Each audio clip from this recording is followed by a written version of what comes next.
Hello, it's Alan here again. So, for anyone who's done any audio work with Corona, knows that, well, let's face it, it's not very good. So, um, compliment of Charlie Cullen and DIT, I got this audio manager file. Um, but I did spend a lot of time um, adding and improving the functionality of it. So, Um, I think at the start it didn't have a loop play function. So if you wanted to loop a track, it was pretty much impossible to do it. So it actually ended up being really difficult. Um, so what I did was, this is the main, where is it? Setup sounds.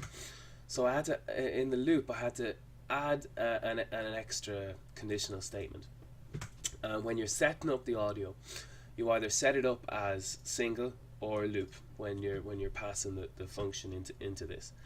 So maybe you'd understand this better if I actually showed you the menu file where I set it up. So here it is. So here's your audio sequence table. So this is all it takes to set it up.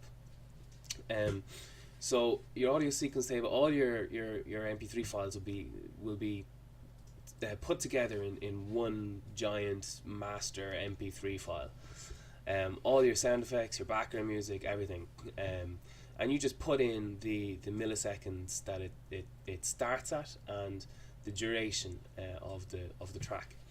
So in here I've got background sound, slow down, speed up, power up, jump, wing flap. I've got a couple of different sounds in there, not nearly as many as there will be, but at least it's all set up and ready to go. Then you just call the setup sounds, you pass in the location of the MP3 and you pass in the audio sequence table, and then it does the rest. So oh yes, and I forgot to show you the most important part: loop, single, single, single. So the background sound is a loop sound, the rest are single sounds. So single sounds, fair enough, that was in there already. The way it works is that it seeks, it sets them all up in a table, and it plays them, pauses them, and then it seeks back to the beginning of the track when it's done.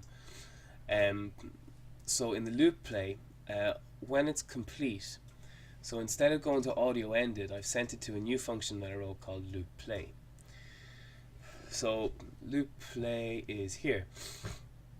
This is the audio ended and this is the loop play. So you can see that they're very, very similar. A lot of this is just copy and pasted, except for these last 4 lines become these last 2 lines. This was simple enough. I just play it again and send it back to loop play again. So it's like it's recursively calling loop play, and seek the start of it. That's it, easy enough.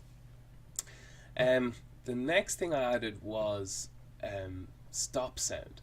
So stop sound is actually it was actually really difficult, because the way this works is that it never stops the sound. Even in audio ended here, you'll see it sets the volume down to 0, it plays it, and then it pauses it and seeks the beginning of the track.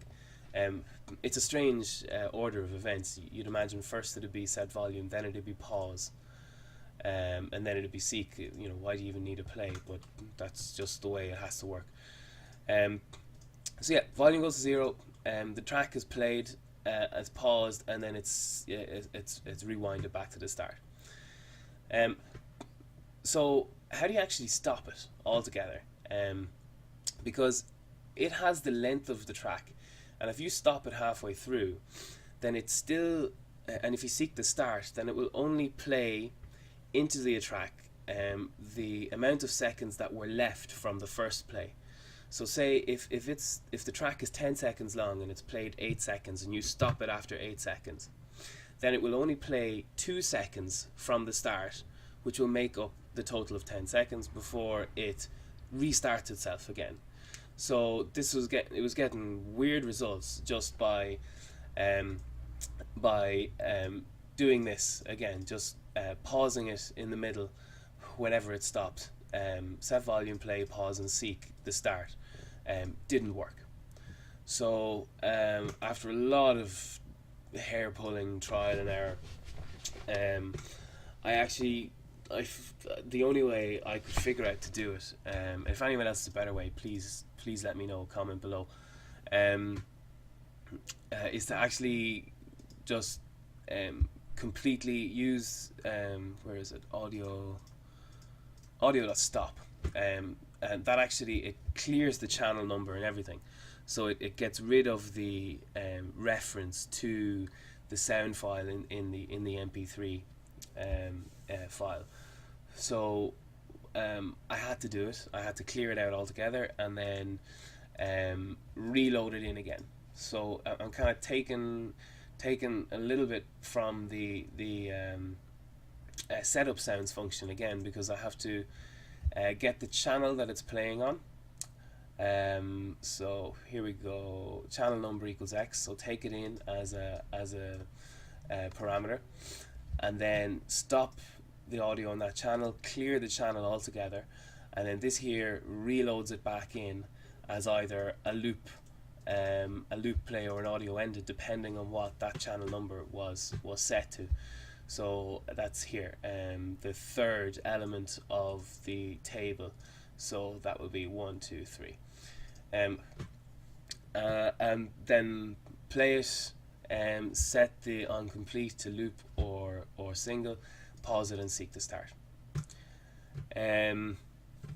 What else did I do then? I think that was about it.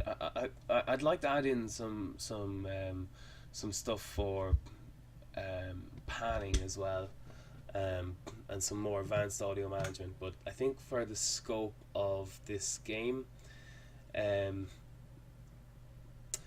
more than what I've done there, it's going to be just, it's too much. It's going to be, I think I need to prioritize now on what I'm going to do next, and to be honest, the audio is working at the minute, so this is kind of a low priority.